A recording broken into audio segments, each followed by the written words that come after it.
Okay, so making a Pokeball with an H on it, which is evidently an Ultra Ball, we're going to, of course, start with our Pokeball. You already have that.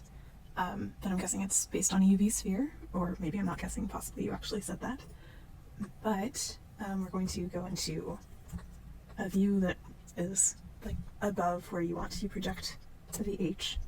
And there are a few ways that you can improve the UV spheres actually like do this easily. I think if you just like duplicated the sphere and rotated it by 90 degrees, get rid of the parts that you already have conflicting geometry with, all that fun stuff, you could just kind of join this to the original dome of the sphere. Control J.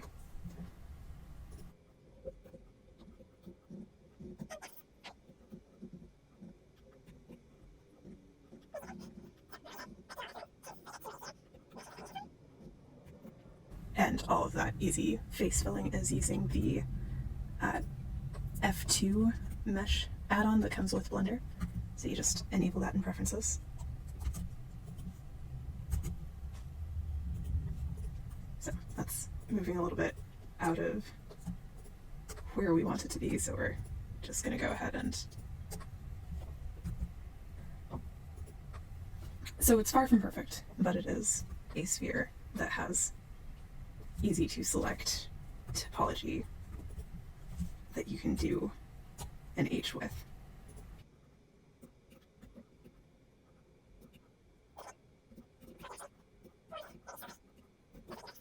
And you were like extruding them. So do that. Amazing. You have that H shape. So that's like an okay thing to do.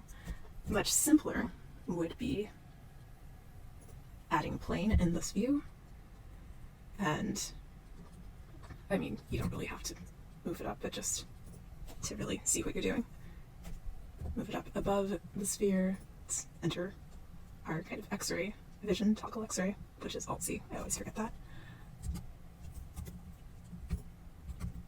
And yeah, we're gonna scale it in so that it's all easily visible here. And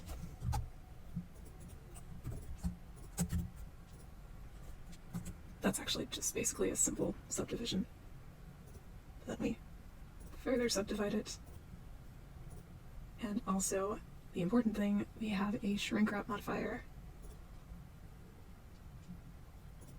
that our target can be the sphere that's just called sphere. So evidently I've done a good job of renaming my other spheres in here, and we're just going to make it not outside surface, but above surface. We're going to add subdivision here too, so it's a little bit smoother. And this still isn't going to be perfect, but it's doing okay, especially for being non-destructive.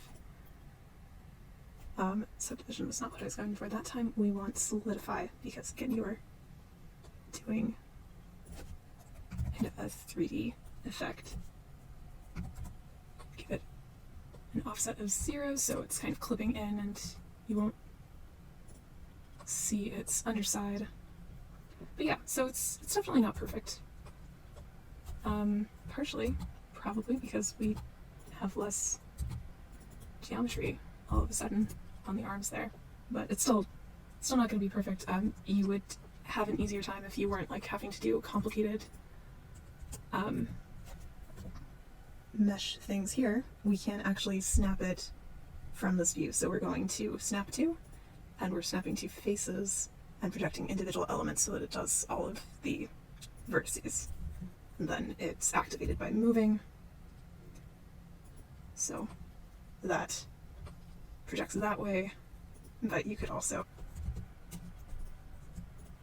so turning off snapping and scaling both of these on the Z to 0. And it's just much closer and struggling a lot less to be able to have that subdivision there. Let us, however, use that simple subdivision, but then also have the less simple.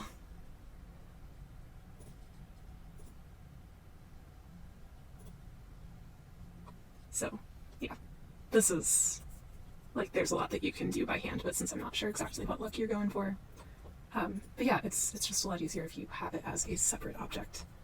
And just use shrink wrap and snapping and all those things to get it to actually hold on to the shape that you want it to be until you make it a separate object so that you can animate it, like hinging and such. Though actually it should be fine if you have the top of the Pokeball as a separate object or attached to a bone that we can also parent this object to. So yeah, you really never have to apply your modifiers. Well, that's not true. But in this case, you might never have to apply your modifiers, which is nice. But yeah, it looks like a mess, but it is an easy to control mess. And that's the point. All right, good luck.